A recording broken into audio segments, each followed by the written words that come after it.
The good news is, in contrast to the 12-year U.S. study, a similar study in Japan found that the age-related decreases in muscle mass were trivial. Why the difference? Turns out the participants were informed about the results of their muscle strength, and so often tried to improve it by training before their next exam for the study. Especially the men, who got so competitive, their muscle mass actually went up with age, which shows that the loss of muscle mass with age is not inevitable. You just have to put in some effort. And adding protein does not seem to help. Adding more egg whites to the diet did not influence the muscle responses to resistance training, and that's based on studies funded by the American Egg Board itself. Even the National Dairy Council couldn't spin it. Evidently, strength training induced improvements in body composition, muscle strength and size, and physical functioning are not enhanced when older people increase their protein intake by either increasing ingestion of higher protein foods or taking protein supplements. Is there anything we can do diet-wise to protect our aging muscles? Vegetables. Consuming recommended levels of vegetables was associated with cutting the odds basically in half of low muscle mass. Why? The alkalizing effects of vegetables may neutralize the mild metabolic acidosis that occurs with age. And it may be that little extra acid in our body that facilitates the breakdown of muscle. I've talked about this before, how muscle wasting appears to be an adaptive response to acidosis.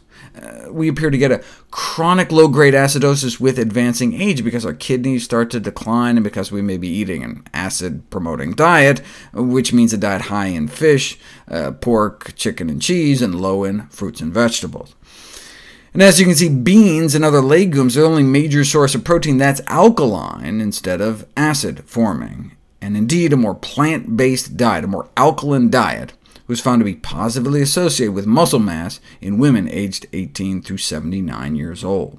So, if we are going to increase our protein consumption after age 65, it would be preferable to be plant-based proteins to protect us from frailty. No matter how old we are, a diet that emphasizes plant-based nutrition is likely to maximize health benefits in all age groups.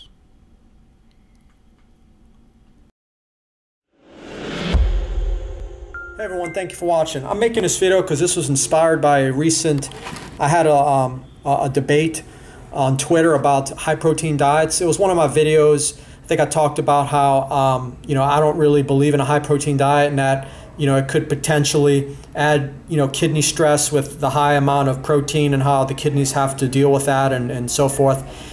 And then so this person said, show me the data, or show me the evidence, or something like that. So then I post a couple studies, and it's like, it doesn't show that it causes kidney stress or whatever.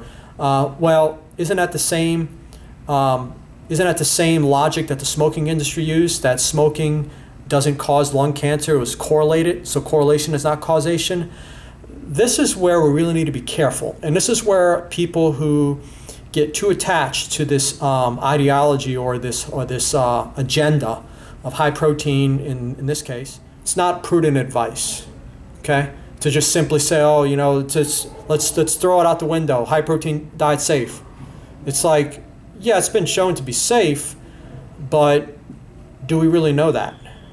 I mean, there's still a lot more studies that are probably going to be underway, and studies to look at populations.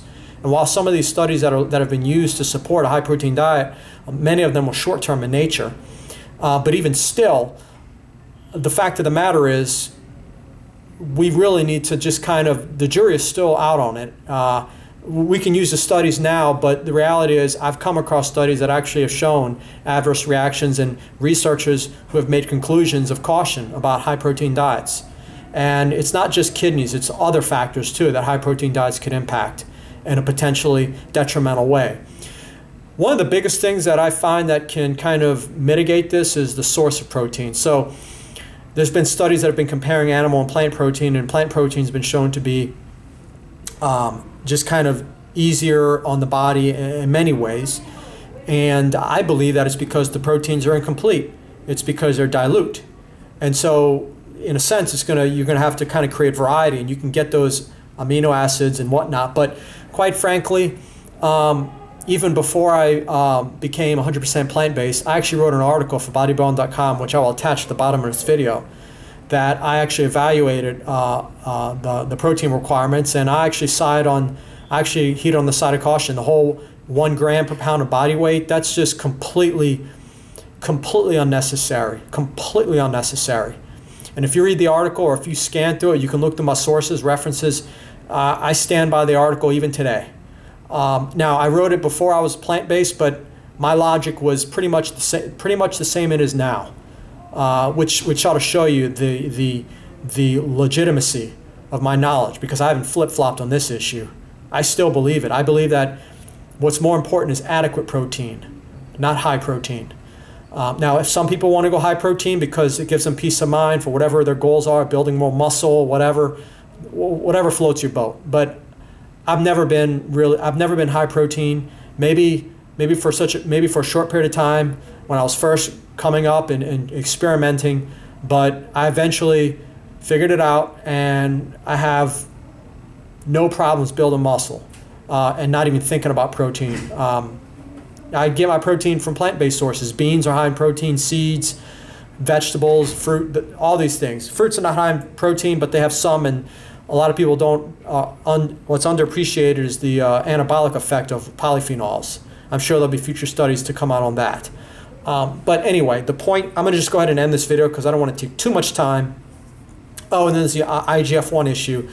One of the people on Twitter said that, because they were kind of challenging the whole idea of IGF-1 elevation with protein, high animal protein intake, or protein in general, mainly animal protein, but they were challenging that with the idea of exercise, increase in IGF-1. So is exercise bad? Well, Dr. Furman wrote an article on this, and I'll go ahead and put that at the bottom of this video, and he talks about how exercise raises IGF-1 safely. It raises it to optimal levels or lower levels, whereas animal protein or higher protein intakes can raise it above the levels that may be optimal for us. So check out that article. I found it very interesting. It's probably the only article that actually kind of distinguished between the elevation of IGF-1 from exercise versus diet.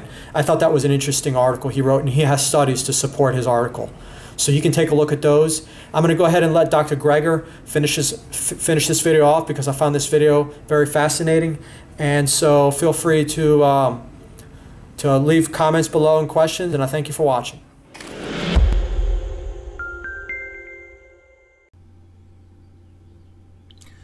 There's been a history of enthusiasm for protein in the nutrition world. A century ago, the protein requirements were more than twice what we know them to be today. This enthusiasm peaked in the 1950s, and with the United Nations identifying protein deficiency as a serious, widespread global problem. There was a protein gap that needed to be filled. This was certainly convenient for the U.S. dairy industry, who could dump their post-war surplus of dried milk onto the Third World, rather than having to just bury it. But this led to the great protein fiasco. There was a disease of malnutrition called kwashiorkor that was assumed to be caused by protein deficiency, famously discovered by Dr. Cicely Williams, who spent the latter half of her life debunking the very condition that she first described. Turns out there's no real evidence of dietary protein deficiency. The actual cause of kwashiorkor remains obscure, but fecal transplant studies suggest changes in gut flora may be a causal factor. How could the field of nutrition have gotten it so spectacularly wrong? A famous editorial about the profession started with these words: "The dispassionate objectivity of scientists is a myth. No scientist is simply involved in the single-minded pursuit of truth. He or she is also engaged in the passionate pursuit of research, grants, and professional success. Nutritionists may wish to attack malnutrition, but they also wish to earn their living in ways they find congenial. This inevitably encourages researchers to make a case for the importance of their own portion of the field and their nutrient, which was protein. Science eventually prevailed, though, and there was a massive recalculation of human protein requirements in the 1970s, which at the stroke of a pen closed the so-called protein gap and destroyed the theory of this pandemic of protein malnutrition.